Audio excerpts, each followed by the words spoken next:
श्री शिवाय नमस्तुभ्यं। तो 11 अगस्त को है सावन की शिवरात्रि यानी कि कल। और इस 11 अगस्त सावन की शिवरात्रि के दिन किए जाने वाले कुछ विशेष उपाय का वर्णन हम आपके सम्मुख में कर रहे हैं। तो सबसे पहले वीडियो को लाइक कर दो, चैनल सब्सक्राइब कर दो, शेयर भी कर दो।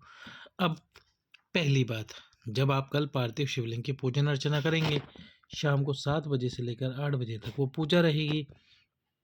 तो वो जो पूजा आप करेंगे, उस पूजा के बाद जो पूजा में हम फल समर्पित करेंगे, मिठाई समर्पित करेंगे या इसके अलावा जो भी वस्तु हम समर्पित करेंगे, उन सभी का हमको करना क्या है। स्पेशली फल और मिठाई का, जो 5 नग फल है वो और जो मिठाई है उसका हमें करना क्या है। तो सबसे पहले तो आप वीडियो लाइक कर दो, चैनल सब्सक्राइब करके शेयर कर दो। क्या करना है आपको, जो भी मिठाई या फल आपने भगवान शंकर के उस पार्थिव शिवलिंग पे समर्पित किया है, जो भी मिठाई है या फल है, वैसे तो फिर मिठाई और फल हमको समर्पित नहीं करना, केवल शिव जी के सामने रखना है और शिव जी से प्रार्थना करनी है कि वह उसे स्वीकार करे, बस यही करना है। पर फिर भी यदि आप गलती से कोई फल या मिठाई शिवलिंग के ऊपर, जो पार्थिव शिवलिंग है उसके ऊपर आप समर्पित कर दो, तो आपको क्या करना है, जो आपने पार्थिव शिवलिंग के ऊपर समर्पित कर दी है फल या मिठाई, उसको तो आपको नहीं लेना है। उसको आप या तो गौ माता को दे दीजिए या मंदिर में किसी ब्राह्मण को दे दीजिए। बेस्ट है आप गौ माता को दे दीजिए। जो भी फल आपने समर्पित करा है शिवलिंग के ऊपर और जो भी मिठाई आपने समर्पित करी है, उसको आपको काम में नहीं लेना। बाकी जो फल और मिठाई आपने शिव जी के सामने रखी है प्रसाद स्वरूप के लिए, कि आपने उनके सामने रखा, जैसे आप पूजा में देखोगे गुरु जी भी शिवलिंग के ऊपर फल या मिठाई समर्पित नहीं करेंगे, वो केवल सामने रखेंगे और बाबा से स्वीकार करने के लिए कहेंगे। तो आपको भी केवल इतना सा कार्य करना है, सामने ही रखनी और फिर वापस एक तरफ उसको रख लेना है। तो जो भी फल या मिठाई हम एक तरफ रखेंगे, यानी जो शिवलिंग के ऊपर हमने समर्पित नहीं करी है, वो शिव जी का प्रसाद स्वरूप है। यानी कि आपको उस फल और मिठाई को अपने पास में रख लेना है और अपने पूरे परिवार में प्रसाद स्वरूप बांट देना है, और जो मिठाई है उसको भी प्रसाद स्वरूप ग्रहण कर लेना है।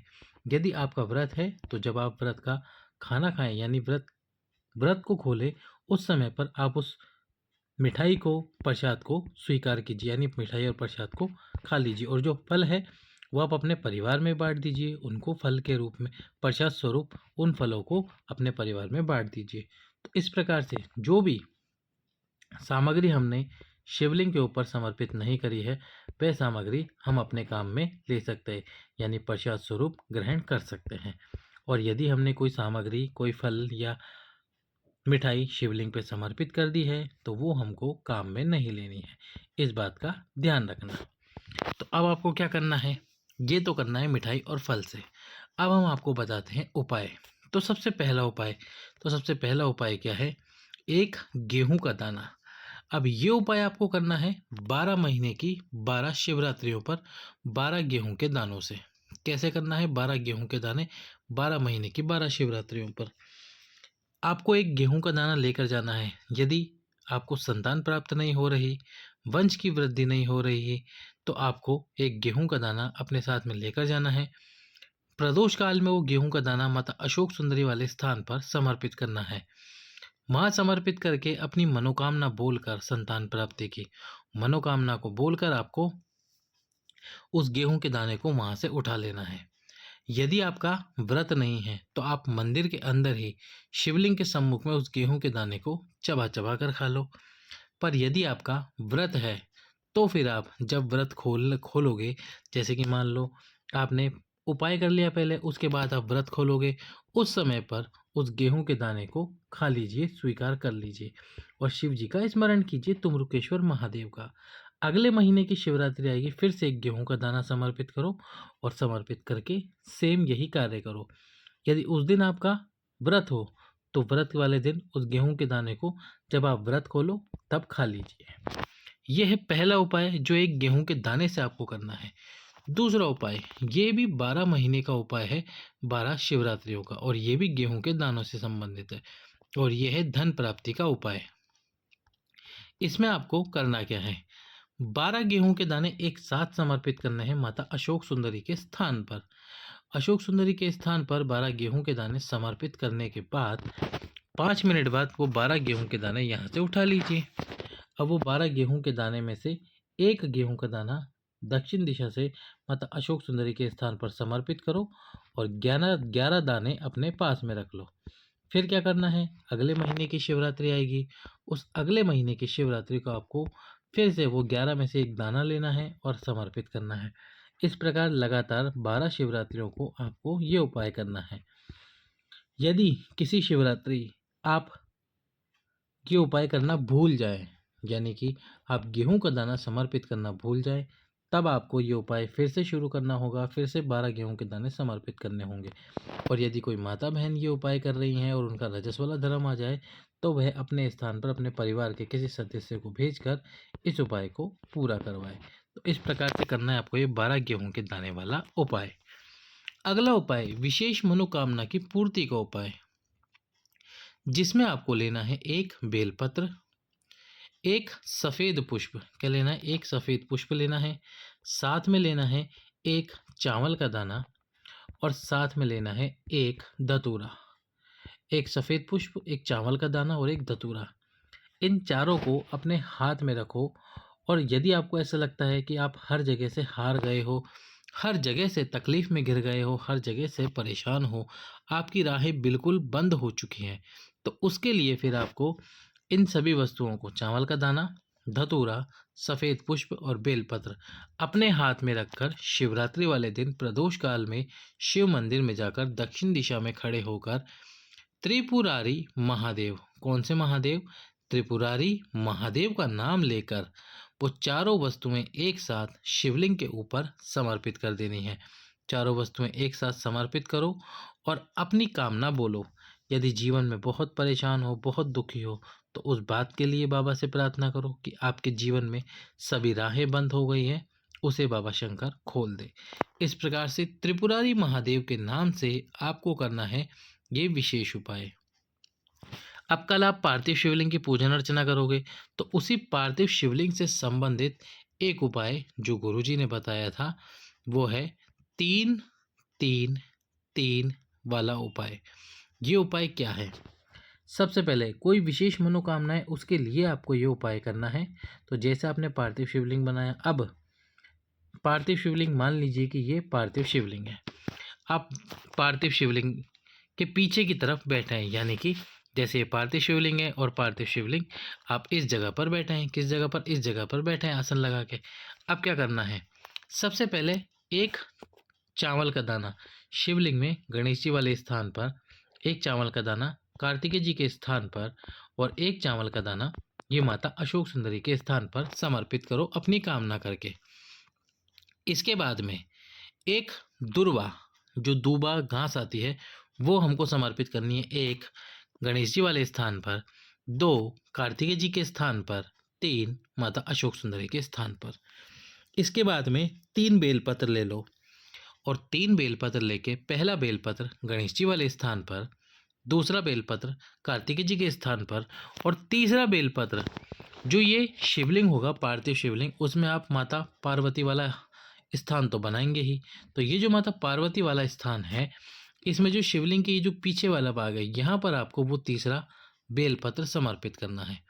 अब बेलपत्र समर्पित करके 3 कलश जल, एक ही कलश को 3 बार भर लो और बिल्कुल धीरे धीरे इस पार्थिव शिवलिंग के ऊपर समर्पित करो। क्या करना है, बिल्कुल धीरे धीरे अपनी कामना करते हुए पार्थिव शिवलिंग पे 3 कलश जल आपको समर्पित करना है। 3 कलश जल समर्पित कीजिए अपनी कामना करते हुए, क्योंकि कल आप पार्थिव शिवलिंग बनाओगे, तो ये पार्थिव शिवलिंग वाला विशेष उपाय आप जरूर कीजिए अपनी विशेष मनोकामना की पूर्ति के लिए। अगला उपाय जो कि धतूरे से संबंधित है, और वो है आपकी विशेष मनोकामना की पूर्ति के लिए और धन प्राप्ति के लिए। एक धतूरा, जो धतूरा होता है, उस धतूरे के आगे वाले भाग पर, जैसे कि ये धतूरा है, अब इस धतूरे के ये जो आगे वाला भाग है, ये वाला जो भाग है, डंडी वाला नहीं, दूसरी तरफ का जो भाग है, इस भाग पर आपको लगाना है लाल चंदन।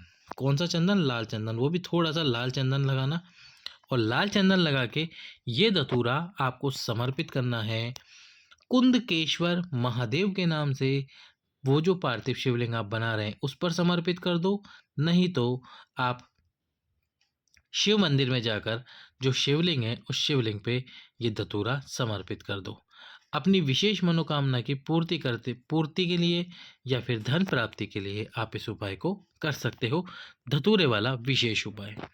एक और उपाय, यदि आप गेहूं के दाने वाला उपाय ना कर पाए संतान प्राप्ति वाला, तो फिर आप एक सफेद पुष्प वाला संतान प्राप्ति का उपाय करें। सफेद पुष्प वाला उपाय कैसे करना है? आपको केवल एक सफेद पुष्प ले लेना है और यदि सफेद आंकड़े का पुष्प मिल जाए तो बहुत अच्छी बात है। उस पुष्प को लेकर यानी फूल को लेकर आपको संतान प्राप्ति की कामना करते हुए ये जो भगवान शंकर का शिवलिंग है इस शिवलिंग के ऊपर समर्पित कर देना है। और समर्पित करने के बाद अपनी झोली पसार कर, झोली फैलाकर बाबा से प्रार्थना करनी है।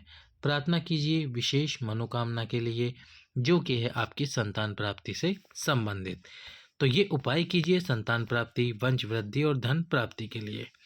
अगला उपाय, जो कि नया उपाय गुरुजी ने बताया, जीवन में जब सब जगह से राहें बंद पड़ी हो, धन प्राप्त नहीं हो रहा, मनोकामनाएं पूर्ण नहीं हो रही, कुछ नहीं हो रहा, तो ठीक शिवरात्रि के दिन रात्रि को, जैसे कि कल शिवरात्रि है 11 अगस्त, तो रात्रि को आपको ये उपाय करना है। आपके घर पे ही जो शिवलिंग है, क्या करना है आपको, मंदार यानी कि जो आंकड़ा होता है, अब उसमें आपको मंदार का जो गुलाबी कलर का पुष्प है यदि वो मिल जाए तो बहुत अच्छी बात है। गुलाबी कलर का पुष्प ले लीजिए और गुलाबी कलर के पुष्प के साथ एक शमी पत्र ले लीजिए।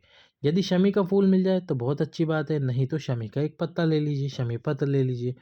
और ठीक रात्रि को 12 बजे आप वो शमी पत्र और मंदार का वो पुष्प भगवान शंकर के शिवलिंग पे अपने ही घर में समर्पित कीजिए, आपकी विशेष मनोकामना की पूर्ति के लिए और आपकी विशेष कामना के लिए। चाहे जीवन में कितनी भी तकलीफ हो, कितने भी कष्ट हो, कितनी भी परेशानियां हो, उसके लिए भी आप इस उपाय को कर सकते हैं। अगला और अंतिम उपाय जो है धन प्राप्ति से संबंधित उपाय। गुरुजी ने कहा था कोई यदि ठेला चलाने वाला व्यक्ति भी है तो वह भी अमीर हो सकता है, धन प्राप्त उसको भी हो सकता है। बस करना क्या है आपको और करना कैसे, ये उपाय 5 बेलपत्र वाला ये विशेष उपाय आपको करना है। और ये 5 बेलपत्र कहाँ कहाँ समर्पित करने हैं? सबसे पहला बेलपत्र समर्पित करना है भगवान गणेश जी के स्थान पर। पहला बेलपत्र यहाँ समर्पित करने के बाद में दूसरा बेलपत्र समर्पित करना है कार्तिक जी के स्थान पर। तीसरा बेलपत्र समर्पित करना है ये जो माता अशोक सुंदरी और भगवान शंकर का शिवलिंग है इसके ठीक बीच में। बेलपत्र इस प्रकार से समर्पित करना कि बीच वाली पत्ती यहाँ हो और बाकी बची हुई दोनों पत्तियां यहाँ हो। चौथा जो बेलपत्र आपको समर्पित करना है वो करना है जहाँ से जल बहकर ठीक नीचे गिर रहा होता है, ये जो स्थान है इस स्थान पर आपको चौथा बेलपत्र समर्पित करना है। और पांचवा और अंतिम बेलपत्र जो आप समर्पित करोगे वो करोगे ये जो नंदी जी का एक पैर ऊपर उठा हुआ होता है इस पैर के पास में। पांचवा और अंतिम बेलपत्र यहाँ पर समर्पित करो और अपनी कामना बोलो धन प्राप्ति से जो संबंधित है। 12 महीने की 12 शिवरात्रियों को ये उपाय करो और उपाय करके 12 शिवरात्रि लगातार उपाय करो। यदि किसी शिवरात्रि आप ना जा सको तो फिर आप अपने घर के किसी सदस्य को भेजिए और इस उपाय को पूरा करवाइए। तो वीडियो को लाइक कर दीजिए, चैनल को सब्सक्राइब कर दीजिए, शेयर कर दीजिए अधिक से अधिक लोगों के पास, ताकि शिवरात्रि के सभी उपाय देखकर लोग अपनी मनोकामनाएं पूर्ण कर सके। हर हर महादेव।